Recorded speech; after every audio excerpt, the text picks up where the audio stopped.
Bienvenidos al podcast de actualidad del día 20 de enero de 2024. Hoy vamos a hablar de la imposición del árabe en Cataluña, no en Arabia, no en Cataluña. Muy bien, tenemos que hablar también de Teresa Rivera. Ya recordaréis que ayer veíamos cómo desacreditó al juez García Castellón. Vamos a ver qué ha pasado con Carmen Calvo, vamos a ver cuál es la postura del PSOE, vamos a ver cuál es la postura de los jueces. Es decir, tenemos en torno a 4 noticias relacionadas. Tenemos que ver también que Óscar Puente utilizó la fiscalía contra unos periodistas, muy en la línea de lo que estamos viendo. Ya sabéis que la fiscalía ha abierto diligencias contra Santiago Abascal, contra Infoblogger, contra María Durán por lo de las uvas en Ferraz de Nochevieja Nacional. También hablaremos de cómo Sánchez va normalizando la amnistía, hablaremos de cómo Vox pretende llevar a juicio el tema de las embajadas catalanas. En política de economía hablaremos del foro de Davos, hablaremos de la situación económica de España, hablaremos del uso del carbón y de hecho de política internacional tenemos dos noticias relacionadas. Una del Partido Popular Europeo, es decir, el bloque que conformarían los partidos homólogos al PP en otros países europeos dentro del Europarlamento, que tienen el plan de prohibir los vehículos de combustión para el año 2035, sí, si no recuerdo mal, ahora lo veremos. Y bueno, también cómo se está batiendo récord en quema de carbón. O sea que la política internacional de hoy guarda relación con la política de economía. Pero vamos a empezar por la política nacional. También hay una noticia de cómo la división entre Sumar y Podemos, en caso de que se repitiesen elecciones, daría mayoría absoluta al Partido Popular con Vox. Pero vamos a empezar por esta. El Parlamento de Cataluña apoya un acuerdo para fomentar el árabe en los colegios. Os recuerdo que hace poco veíamos cómo estaban empleando 3 idiomas para los carteles y todas estas cosas a nivel institucional, que eran el catalán, el inglés y el árabe, no el español. Cosas, ¿no? Por más que el español, todos los españoles tengan el deber de conocerlo y tal, y por más que el español sea el idioma más hablado en Cataluña, por encima del catalán. El pasado mes de junio de 2023, el gobierno de la Generalidad selló un acuerdo con numerosos países islámicos para fomentar el árabe en los colegios de Cataluña. Firmado entonces a 4 años vista, el acuerdo se firmó con ALESCO, la organización educativa, cultural y científica de la Liga Árabe, y que cuenta con la participación de algunos países como Marruecos, Yemen, Qatar o Arabia Saudí. Realmente Marruecos lo que hablan es el darilla. De hecho, uno de los idiomas específicos de España es el darilla ceutí. Pero es una variedad, vamos a decir, dialectal. Marruecos es un país que tiene, por una parte, las lenguas amazigh, porque el norte de África no está compuesto por árabes. Ahí había unas tribus, las cábilas. Si habéis leído sobre la historia de España, del protectorado español, el Sidi Ifni, Abdelkrim y todas estas cosas, pues os sonará todo el tema de los bereber, los rifeños, que rifeño quería decir frontera y todo esto. Hablaban ellos el darilla, que es una corrupción del árabe, porque cuando llegan los árabes lo que hacen es intentar arabizar, vamos a decir, una conquista que primero tomó Egipto, que estaba en manos de los bizantinos y después se expandieron por el norte de África y someten a las tribus que encontraron, que eran de origen amazigh, pero especialmente en las zonas costeras y en los núcleos poblacionales. Toda esa zona que era del Atlas marroquí, una zona montañosa de pastores y tal, no la llegan a arabizar, y ahí se hablaban lenguas que eran bereber, lenguas autóctonas del norte de África. Por otra parte, en los núcleos poblacionales, que por cierto eran cristianos y estaban más romanizados y tal, sí que se impone un poco más el árabe, pero se desvirtúa, se modifica, se mezcla con lo que ya había, y eso dio lugar al darilla. O sea que Marruecos tiene árabe. Bueno, la gente muy culta de Marruecos sí que igual tiene un dominio elevado del árabe, pero la mayor parte de ellos hablan o darilla o lenguas amazigh. Bueno, y hecha esta explicación que no procede y que no viene a cuento, vamos a retomar esto. Así, el modelo educativo del gobierno separatista de Cataluña ha sido pactado con aquellos países cuyo principal contenido educativo es la Sharia. La Sharia, para quien no lo sepa, es la ley de Dios que le entregó Alá a Mahoma y que se debe imponer a la ley de los hombres. Sería como un código legal musulmán. Continuamos. A este proyecto para fomentar el árabe y la ley islámica se ha opuesto Vox, que el pasado jueves presentó en la Comisión de Exteriores del Parlamento catalán una propuesta para rescindir el acuerdo. Es una absoluta insensatez colaborar en materia educativa y cultural con países autoritarios. Tal y como señaló entonces el diputado Alberto Terradas, esos países islámicos basan su sistema legal en la Sharia o ley islámica, donde las mujeres son tratadas como mercancía, los homosexuales son perseguidos y las niñas son obligadas a casarse por la fuerza con hombres mayores. Pese a esta denuncia, Vox se ha quedado solo, puesto que ningún otro partido votó a favor de suprimir el acuerdo. En esta línea no solo apuntaron la propuesta del grupo liderado por Garriga, sino que denunciaron el talante xenófobo de Vox. Pero vamos a ver, ¿qué tienen que ver las churras con las merinas? Yo hay veces que no soy capaz de entender cómo estas palabras policía, xenófobo, machista, fascista, tal y cual, lo mismo te valen para un roto que para un descosido. Estamos en España y se supone que las leyes han de emanar del pueblo en el que reside la soberanía hacia arriba y que el ordenamiento de los poderes públicos tiene que representar la voluntad del pueblo, y nosotros venimos de una tradición, de unas costumbres, tenemos una idiosincrasia que es la propia, la natural. Esto sería una imposición alóctona, una imposición de una cultura que es propia de otros países distintos a nuestro país. Entonces no entiendo qué tiene que ver con la xenofobia. Al tiempo que Junts defendió la importancia geopolítica de llegar a acuerdos con la Liga Árabe. ¿Pero qué tiene que ver una cosa con la otra? Yo es que no soy capaz de comprenderlo. Tú te puedes llevar muy bien con los países árabes, hacer acuerdos. Nosotros teníamos un muy importante acuerdo en materia energética con con Argelia, que lo estropeó Sánchez. Nosotros teníamos a Argelia como principal socio energético, nos proveía del 38% del gas que consumíamos y eso lo han estropeado. Sí, tú te puedes llevar bien y hacer acuerdos, pero eso no significa que tú te tengas que imbuir de su cultura. Continuamos. La división de Sumar y Podemos dan la mayoría absoluta a PP y Vox según un sondeo. Estrategos detecta que el votante del PSOE está dejando de castigar los pactos de Sánchez. Bueno, buena parte de la culpa la han tenido los medios de comunicación que han blanqueado el tema de la amnistía. Según el último barómetro de la consultora de asuntos públicos y comunicación política Estrategos, si hoy hubiese elecciones, PP y Vox podrían alcanzar la mayoría absoluta suficiente que no lograron en los comicios del pasado mes de julio, y que ahora llegarían a los 176 escaños con bastante comodidad, teniendo en cuenta que su horquilla más baja estaría en 172 y la más alta sería de 193. Que no tengan en conjunto 215 escaños habla mal de este país con la que está cayendo. Verdaderamente, porque yo no entiendo cómo todavía ha podido el PSOE retener parte de su electorado con todas las barrabasadas que le están haciendo al país. Más allá de puro sectarismo o no, es que yo siempre he votado al PSOE. Pues es que son cosas que no se entiende muy bien. ¿Cómo se puede votar esto con la ruina económica, el enfrentamiento, el malestar social, pisotear el Estado de Derecho, pisotear las leyes, acabar con la igualdad ante la ley, dar privilegios a otros políticos para que te hagan favores? Todas esas cosas que son auténticas barrabasadas. Después de la ruptura de Sumar y Podemos, el PP y Vox se harían con la mayoría absoluta en el Congreso de los Diputados, aunque el PP cae ligeramente y Vox se mantiene. Los populares continúan por encima del 35% del voto. Después del 23J, el PP ha mantenido una tendencia en las encuestas impulsado por el debate en torno a la ley de amnistía. La división saca a Sánchez de Moncloa, Bueno, pero es que a mí lo que me llama la atención...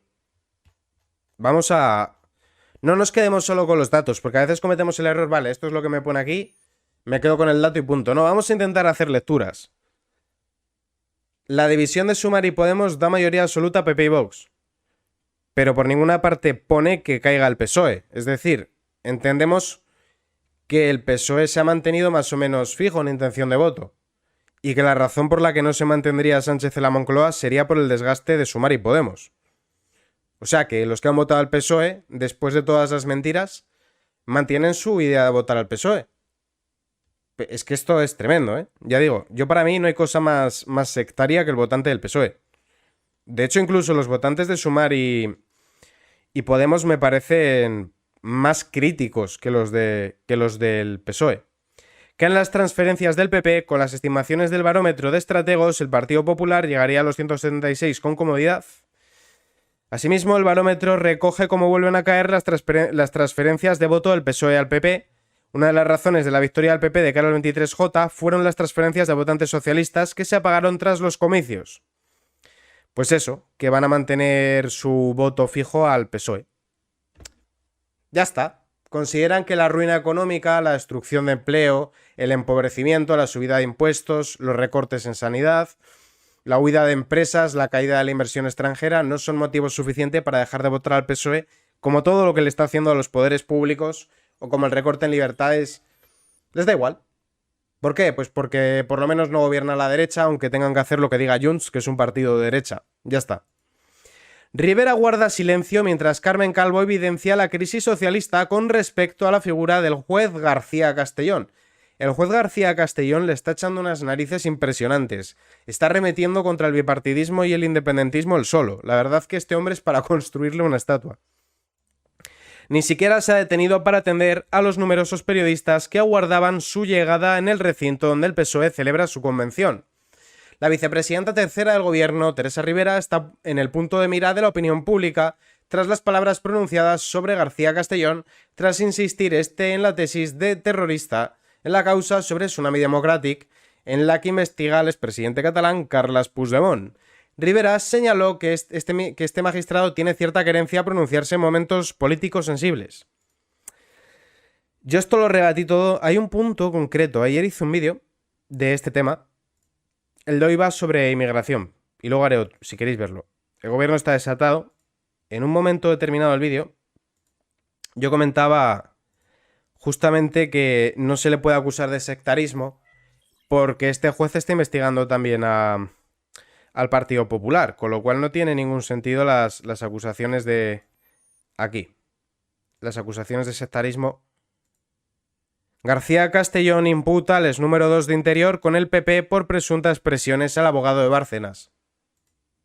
Si es un juez al servicio del Partido Popular, ¿por qué ayer imputó a gente del Partido Popular? Si es que no tiene sentido. Simplemente esto es echar balones fuera. Hay un juez que está haciendo su trabajo y entonces, como eso al PSOE no le viene bien, no, es que es un juez pepero. Y ya está. Y colará, Para sus votantes ya digo que cuela cualquier cosa. La vicepresidenta ha indicado: no tengo nada que decir. Nada ha querido decir la ministra de Transición Ecológica. Momentos antes, la vicepresidenta Carmen Calvo había dicho a los mismos informadores que, si bien cree que no pasa más allá de unas declaraciones que no forman parte de lo que nosotros sentimos, respetando, como ha dicho Bolaños, el ministro Marlaska, el ministro Planas, las resoluciones que adopta el Poder Judicial. Si el PSOE respeta las decisiones del Poder Judicial, ¿por qué han puesto a Cándido Conde Pumpido para hacerse con el Constitucional? ¿Por qué van a introducir la figura del lawfare para perseguir a los jueces que investigan a los políticos? ¿Y por qué desautorizan a los jueces con la amnistía para pasar por encima y hacer un olvido y dar a entender que estuvieron más las instrucciones y las sentencias contra los políticos golpistas del 1 de octubre? Si el PSOE realmente respeta las decisiones judiciales, ¿por qué está siempre operando contra los jueces? No sé. Llamativo, ¿no? En fin. Creo que mi partido ha dado pruebas más que suficientes a lo largo del tiempo, de mucho tiempo, de entender institucionalmente muy bien nuestro país y de respetar los ámbitos de competencia de los poderes del Estado. Que esto lo diga alguien del PSOE es para echarse a llorar. O a reír, lo que prefiráis. Dependiendo cómo tengáis el día, podéis reír o llorar. El PSOE evita desacreditar a Teresa Rivera tras sus declaraciones sobre el juez García Castellón. Las palabras de Rivera sobre García Castellón, juez de la Audiencia Nacional encargado del caso Tsunami, ha creado incomodidad en el PSOE y el gobierno, algo que ha quedado manifiesto en La Coruña, donde los socialistas están celebrando el fin de semana. La vicepresidenta tercera y ministra para la Transición Ecológica ha evitado valorar su desliz de atribuir intencionalidad política a García Castellón por su paso en el caso Tsunami que atañe a Carles Puigdemont. En una entrevista en televisión, la vicepresidenta dijo: hay algunas personas en el Poder Judicial con querencia a pronunciarse en una sola dirección. Esto ya lo he rebatido yo.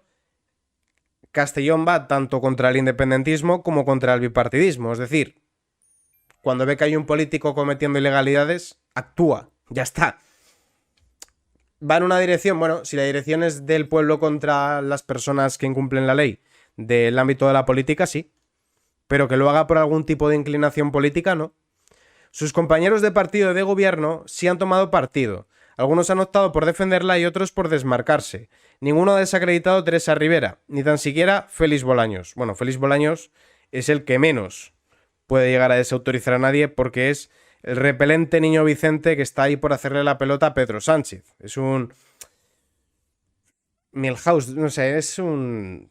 Un tío que está ahí por ser el fontanero de Sánchez, ya está. Clamor unánime en el... Ya esta es la última noticia del tema y pasamos ya a hablar de otras cosas, a hablar de Óscar Puente y tal. Tampoco os voy a aburrir con el tema de esto. Clamor unánime del mundo judicial en contra del señalamiento del gobierno al juez de Tsunami. Escribe María Jamardo para El Debate. El Poder Judicial ha censurado las declaraciones en las que la vicepresidenta Teresa Rivera criticó al magistrado. De manera unánime, el Poder Judicial cargaba este viernes frente al ataque de Teresa Rivera contra el juez que investiga la causa de Tsunami Democratic en la Audiencia Nacional. Las declaraciones en las que la socialista cuestionaba la querencia del magistrado a tomar decisiones en momentos políticos inoportunos, alimentando el lawfare. Momento inoportuno político quiere decir que le viene mal al PSOE. Eso quiere decir. O sea, los jueces solo pueden instruir en función de lo que le venga bien al PSOE. Es tremendo. Hasta tal punto que el Consejo General de Jueces acordaba calificar las afirmaciones de Rivera como contrarias al principio de lealtad institucional y al deber general de respeto a la independencia judicial. Ahora yo voy a decir una cosa, yo no sé hasta qué punto es sensato tocarle las narices a los jueces de esta manera. Porque, a ver, esta gente tiende a cometer corruptelas. Y ahora están aforados, ahora son ministros. La plaza de jueces para toda la vida. Estos no van a estar mandando para siempre. Espero.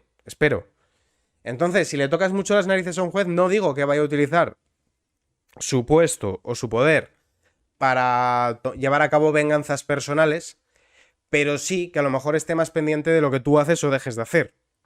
Y que si te pillan un renuncio le dé por investigar. Yo no sé hasta qué punto es sensato lo que están haciendo. Porque es que cuando abandonen el poder, más cuando han hecho toda una serie de cuestiones que son bastante poco legales. Defensa firme de la Audiencia Nacional y finalmente respeto por la labor de los jueces, la Asociación Profesional de la Magistratura, la Asociación Judicial Francisco de Vitoria y el Foro Judicial Independiente eran de las primeras en lamentar las declaraciones de Rivera. Y ahora vamos a ver cómo usa Óscar Puente la Fiscalía. Un segundito. Óscar Puente pidió a la Fiscalía investigar a periodistas y medios desde su cuenta de correo oficial. ¿A alguien le parece esto normal? ¿A alguien le parece normal utilizar la Fiscalía para ir contra los periodistas que hacen artículos sobre tu gestión? ¿Es esto normal? ¿Es esto propio de una democracia liberal? ¿Perseguir a los periodistas que libremente deciden cumplir con su rol de cuarto poder e informar al pueblo de lo que hacen los políticos? No entiendo. O sea, y luego si tú dices que esto es una dictadura o que está tomando tintes de dictadura, te llaman alarmista. A ver, de una dictadura no se pasa de 0 a 100 de la noche a la mañana. Un país se puede ir volviendo cada vez más dictatorial. Y me temo que es el paso de España. Escribe Alberto Sierra para The Objective. Ocurrió el 9 de enero de 2023. Óscar Puente envió un mensaje a la Fiscalía desde su cuenta oficial de correo electrónico para un asunto de carácter privado. Adjuntaba un documento de Word para denunciar presuntos delitos de injurias, estafa y falsedad en documento mercantil en relación a unas informaciones por las que un juez de esa ciudad investiga a 3 medios de comunicación, 2 periodistas y un abogado por presunto delito de injurias. En lugar de interponer su denuncia mediante procurador y abogado, como en otros casos por injurias por la supuesta publicación o difusión de bulos, el entonces alcalde de Valladolid puso los hechos en conocimiento del Ministerio Público desde su teléfono móvil y usando el correo corporativo del ayuntamiento. Adjunto denuncia firmada electrónicamente, la misma acompañada de 13 documentos que dividiré en varios correos, pues en uno solo no caben, indicaba el titular de transporte en el cuerpo del primero de los 4 correos, dirigidos a la Fiscalía Provincial de Valladolid, a la que tuvo acceso The Objective. O sea que ha empleado el teléfono que le proporciona el ayuntamiento y el correo oficial de la Alcaldía de Valladolid para llevar a cabo una persecución contra medios de comunicación y periodistas. Curioso, ¿no?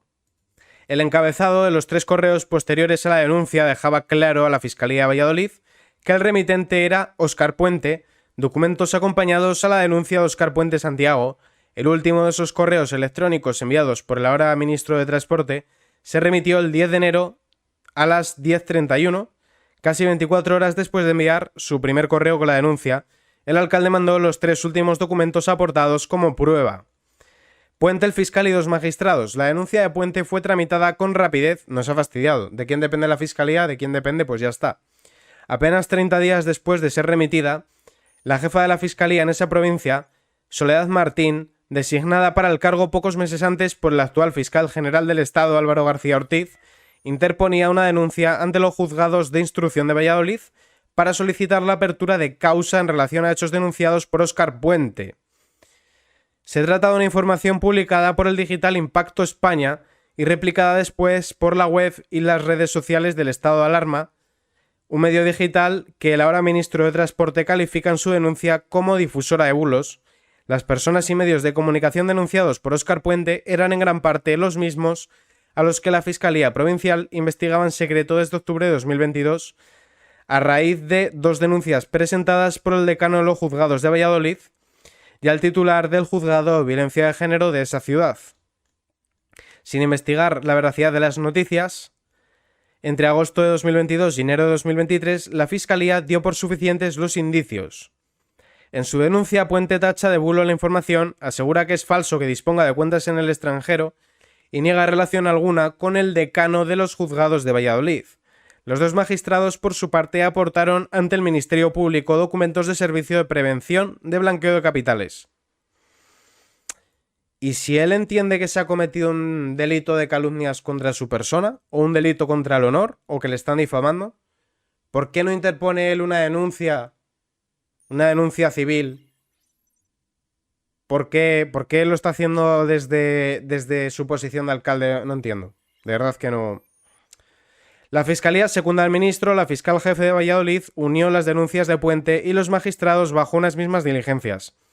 Bueno, dicho todo esto, a mí, si no tenían pruebas estos 2 medios, que la verdad que no los conozco, si estos 2 medios no tenían pruebas contundentes de que Óscar Puente tuviese cuentas en el extranjero, no me parece bien que escriban un artículo afirmando que tiene cuentas en el extranjero.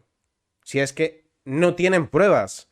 Ahora, estamos diciendo esto en virtud de la opinión de Óscar Puente de la que se hace eco este medio. Bien puede ser que Óscar Puente esté diciendo que no tenían pruebas y que sí que las tengan. Los vínculos de Óscar Puente con la justicia.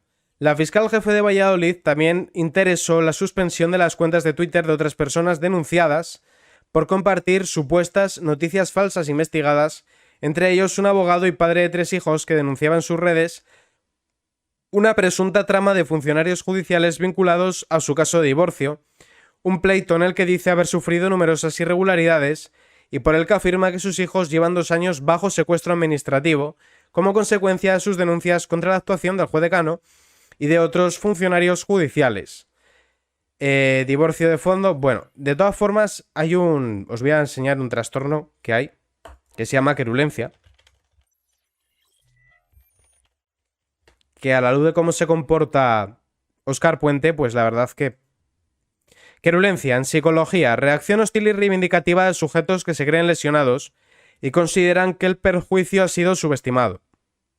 Las personas querulantes serían personas que estarían continuamente yendo a los juzgados a abrir pleitos y tal. Bueno, ¿por qué Óscar Puente lo ha hecho desde su posición de alcalde o desde el Correo de Valladolid y no lo ha hecho desde él a título personal? Pues buena pregunta. Desconcierto en el PP por los errores de Tellado en la tramitación de la ley de amnistía. La llegada de Miguel Tellado a la portavocía del PP fue acogida entre los parlamentarios con gran expectación y optimismo. Dice que hay que hacer frente al muro que Sánchez y sus socios han levantado. Sin embargo, según las fuentes consultadas por The Objective, que es un dirigente muy inteligente, leal, rápido y capaz, que lo hará muy bien, los errores que algunos entienden que ha cometido en su estrategia de la tramitación de la ley de amnistía han terminado por desconcertar al PP.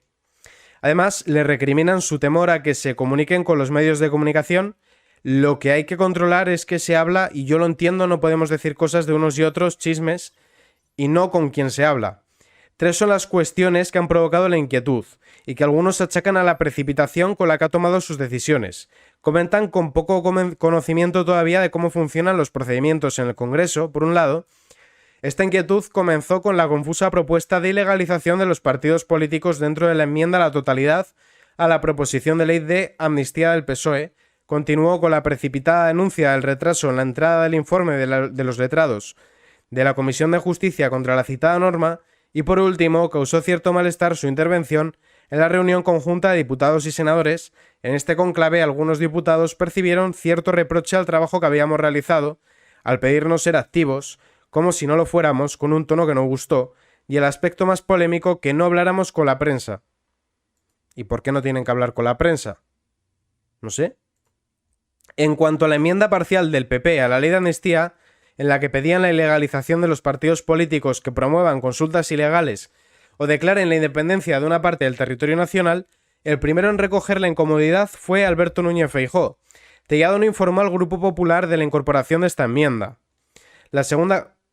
Esto es bastante surrealista, ¿no? La segunda causa de este desconcierto está relacionada con las declaraciones de Tellado, en las que denunciaba que el informe de los letrados de la Comisión de Justicia contra la ley de amnistía, desmontando los argumentos del letrado mayor Fernando Galindo, había llegado a los grupos el mismo día 16 a las 7 de la tarde, una hora después del cierre de plazo para presentar las enmiendas. La tercera cuestión fue el discurso de Tellado ante el plenario, censurando la relación con los medios de comunicación y pidiendo ser activos y exigentes, que es la cuestión que ha provocado un malestar muy profundo. A ver. Muy activos no han estado. La verdad sea dicha. Yo hay un detalle que me cabrea sobremanera, y es en los miércoles cuando son las sesiones de control al gobierno. Yo las suelo ver, más que nada porque es mi trabajo, no porque me apasione ver a los políticos decirnos mentiras. Y en numerosas ocasiones tú ves que la mayor parte de los asientos están vacíos. Y dices, a ver, yo entiendo que parte pueden estar en las comisiones de investigación, desarrollando leyes o tal, pero ¿cómo justificas que falten 3/4 partes de los políticos? Solo tienen que acudir los miércoles, a no ser que haya alguna sesión extraordinaria. Yo no conozco muchos trabajos en los cuales tú te puedas permitir el lujo de ausentarte de tu puesto de trabajo. Entonces, luego la lentitud que tienen para desarrollar leyes urgentes, la cantidad de leyes mal redactadas que votan sin saber muy bien para qué son, como la ley del solo sí es sí, que la votaron 4 diputados del PP, Ciudadanos, el Bloque Independentista, el PSOE, que luego le echaron la culpa a Irene Montero. Pero yo entiendo que los demás que votaron a favor sabían lo que estaban votando. Tú no puedes votar algo que no sabes qué es. Entre otras cosas, ¿no? Entonces, yo sí que creo que no están trabajando demasiado. Sánchez vuelve a agitar el guerra civilismo. Pide un listado de obras en la que se usaran presos forzosos en el franquismo. ¿Por qué hace esto? Bueno, los numerosos escándalos que están salpicando al gobierno le hacen necesitar de chivos expiatorios hacia los que desviar la atención. Del Valle de los Caídos a las tumbas de Franco y Primo de Rivera o las exhumaciones de víctimas del franquismo. Así transcurrió la primera legislatura de Sánchez mientras blindaba sus pactos con Bildu, atacaba la propiedad privada, disparaba los impuestos, regalaba indultos y eliminaciones de delitos a los separatistas y sacaba adelante normas que han soltado cientos de violadores. Todas estas políticas que ha mencionado Carlos Cuesta para este artículo de Libertad Digital no eran la hoja de ruta del PSOE, es una estrategia que el PSOE utiliza desde siempre. Tú supón que tienes un único cuerpo de bomberos y tienes que pelearte con un pirómano, y el pirómano ha creado un gran incendio. Bueno, el pirómano, para que tú no sofoques y controles el gran incendio que él ha provocado, va a hacer conatos de incendio. Prendo un poco aquí, prendo otro poco allá, prendo otro poco acullá, y tú tienes que ir apagando esos conatos de incendio, y mientras el gran foco va devorando todo. Eso es lo que hace el PSOE. El PSOE, la estrategia del PSOE, o en lo que se está centrando el PSOE, es blindarse en el poder. Es decir, socavar los poderes públicos metiendo a su gente, como con Indra, los poderes públicos y privados, porque Indra es privada, como con Indra, con Telefónica y tal, públicos como el Defensor del Pueblo, el Tribunal de Cuentas, Correos. Todo eso lo va comiendo, lo va corrompiendo, va metiendo ahí sus tentáculos para que no haya una diferencia entre PSOE y Estado, socavando la independencia del Poder Judicial, concentrando el poder en ellos para perpetuarse y meterse en todas partes para que en caso de que pierdan elecciones tener donde colocarse y tal. Ese es el incendio. Y luego él te va abriendo fueguecitos. Te suelto aquí unos violadores para que habléis de esto. Pongo aquí a una persona que dice sandeces como la Mónica García. Óscar Puente mismamente. Todas estas chorradas, ¿no? Pues os tengo entretenidos, que estéis aquí que si matria o patria, estéis aquí con que si la abuela fuma, y mientras voy comiéndome el Estado. Esa es la estrategia del PSOE, no es más. Simplemente todo esto que ha mencionado, lo de los indultos y tal, es para mantenerse en el poder. Pero todo el tema de soltar agresores sexuales y lo de abrir las tumbas de la guerra civil y tal, es para que la gente esté pendiente de eso. Ya está. Y mientras la gente habla que si está bien o mal de exhumar a un jefe de Estado porque fue un dictador, o hablan de que si hay que resarcir a los herederos de las víctimas, yo te tengo de entretenido con eso y punto, no es por otra cosa, sin más. El ministro de Política Territorial y Memoria Democrática prepara ya un censo de las personas que sufrieron las consecuencias del presidio y del patronato para la redención de penas por el trabajo. Se trata del primer movimiento del ministro de Política Territorial y Memoria Democrática, Ángel Víctor Torres, que este yo le conozco bien porque este era nuestro presidente aquí en el Cabildo de Canarias, un desastre de tío, un inútil, que pretende impulsar una investigación sobre los trabajos forzados en España. La explicación oficial asegura que se nos quiebra el alma cuando escuchamos los testimonios de hijas y nietas de quienes sufrieron presidio por defender la democracia. Mira, a un familiar mío, un tío abuelo, lo mató el bando republicano. Y a mí no se me parte el alma, no en el sentido de que me parezca bien que lo mataran, porque él simplemente le tocó pelear en ese bando no por una cuestión de ideales políticos, sino porque te tocaba y punto, y se acabó.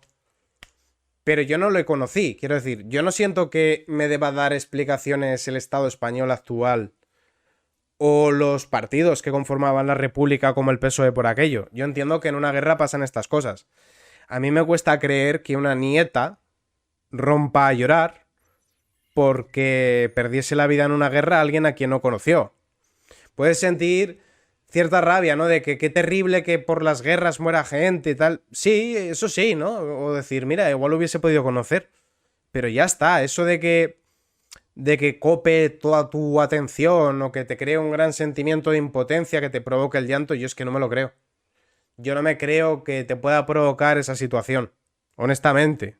Y además, es que la historia de los españoles, siendo como somos un país europeo de frontera, bueno, euroafricano, porque Ceuta y Melilla están sobre la placa del continente africano y Canarias es Macaronesia, descansa también sobre la placa continental africana. Pero bueno, un país de frontera, al fin de cuentas, porque España, por su situación geográfica, si tú quieres pasar de Europa al norte de África o del norte de África a Europa, tienes que pasar por España, por narices, y por aquí han pasado fenicios, griegos, cartagineses, romanos, suevos, vándalos, alanos, visigodos, bereberes, árabes, yo voy a 10 y todavía no he acabado, franceses, cuando nos invadió Napoleón, es decir, todos venimos de mujeres que fueron violadas, de también lógicamente alguien malvado que las violó, de conquistadores, de conquistados, de víctimas, de verdugos, de invasores, de asesinos. Quiero decir, si tú te remontas generación tras generación, vas a encontrar gente buena que sufrió maldades y gente mala que las impuso. Es que realmente, ¿a partir de qué fecha puedes reclamar? ¿A partir de qué fecha puedes decir me victimizo por esto? ¿Podemos pedirle explicaciones a Italia porque Roma invadiese la península ibérica? Es que, ¿cuándo ponemos la fecha? En serio, es que cuando más felices éramos será cuando habíamos decidido, por consenso además de toda la sociedad, hacer borrón y cuenta nueva, cerrar las heridas de la guerra y avanzar hacia adelante sin andar con y tú más y este tipo de agravios, que realmente estas heridas las ha reabierto el PSOE. El ministro, en consecuencia, pretende usar la Secretaría de Estado de Memoria Democrática para lanzar estudios de recuperación de este parte de la memoria olvidada. Ya digo que todo esto es para desviar la atención. Punto. No tiene más relevancia. Rueda, el de las canas, y Feijóo, el otro de las gafas, responden a las burlas de Montero sobre Tellado. Los socialistas, siempre tan políticamente correctos a la hora de no referirse al físico de las personas o la utilización del lenguaje inclusivo, hacen gala de su mala educación y de su falta de elegancia en cuanto tienen que referirse a rivales políticos.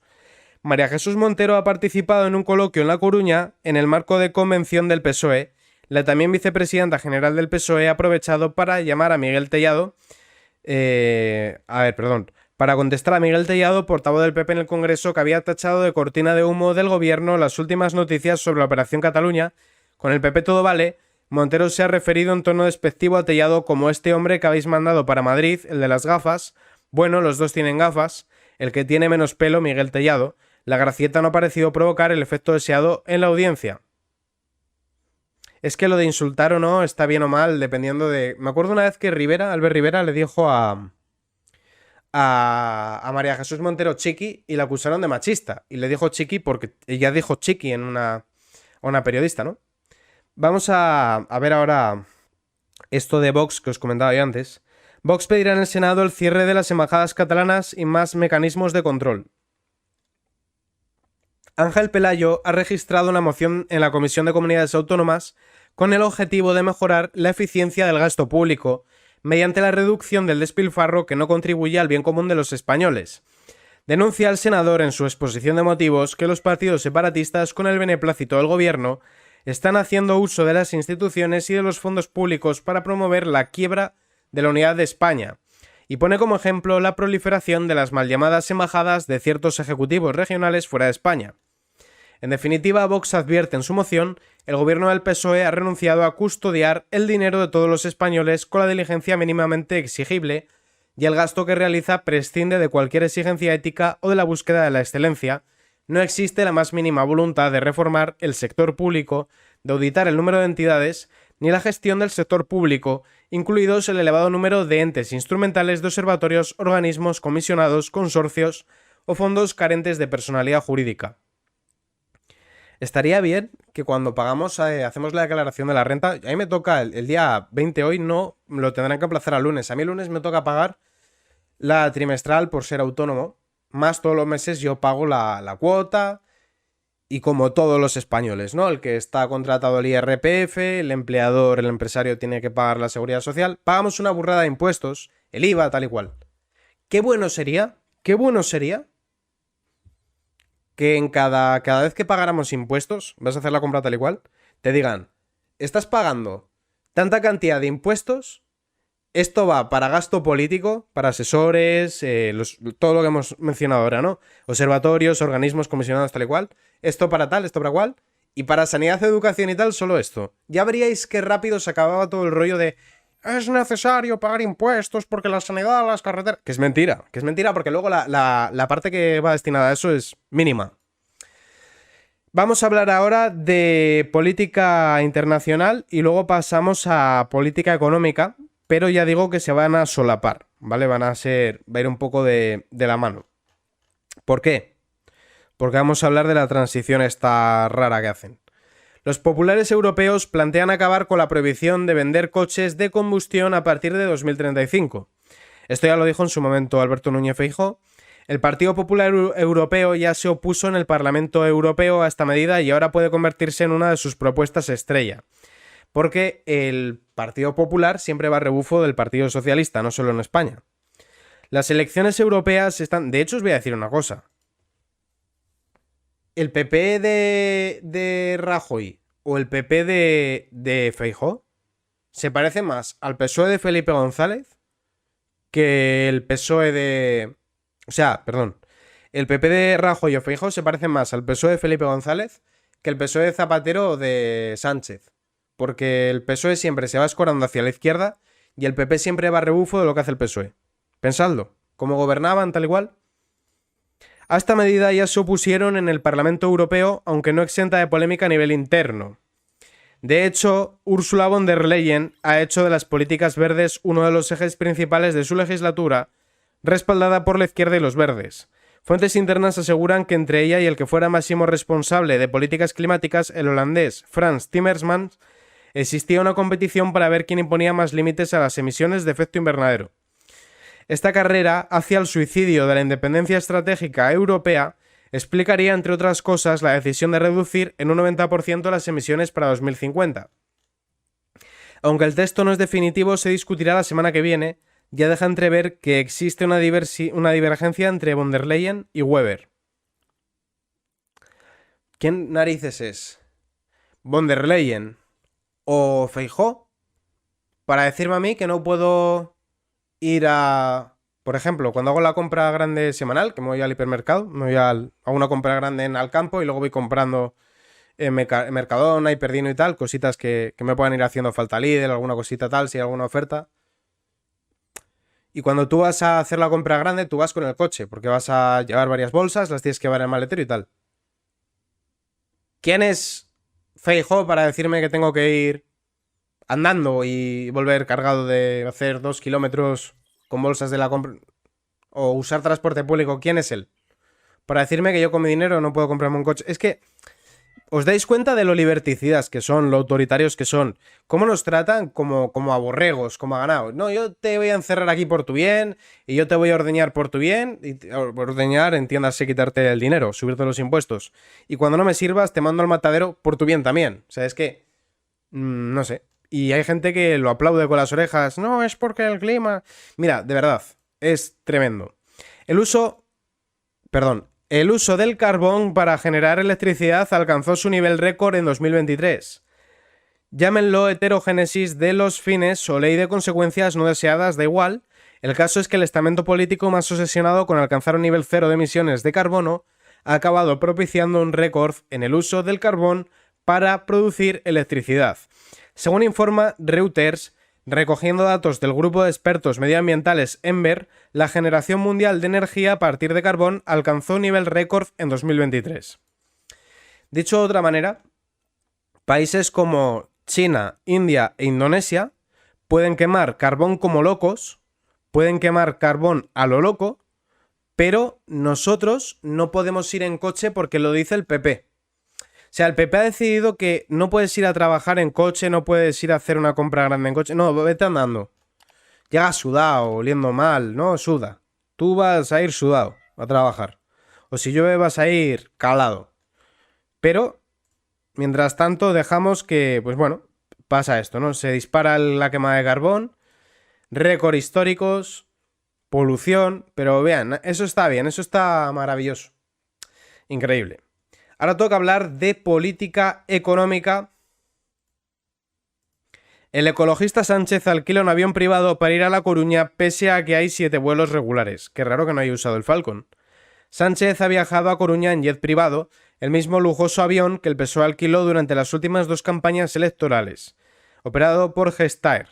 El secretario general del PSOE, que no podía justificar el uso del Falcon, al no tener ningún compromiso, ha optado por fletar un avión para él solo, en lugar de viajar en uno de los 7 vuelos regulares que este sábado han unido Madrid con La Coruña. Pero no usemos el coche. El jet está bien, es un jet ecoresiliente, pero nuestros coches contaminan. Sánchez maquilló en Davos el desplome del 23% en la inversión extranjera con un indicador desaconsejado por el propio gobierno.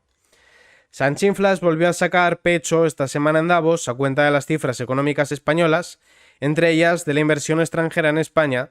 Hemos atraído más IED, inversión extranjera directa, que nunca, aseguró el presidente en un discurso que también atribuyó beneficios récord de las empresas españolas o haber crecido por encima de la media, cuando en el mismo foro otro informe sitúa a nuestro país como el 8º con peor desempeño.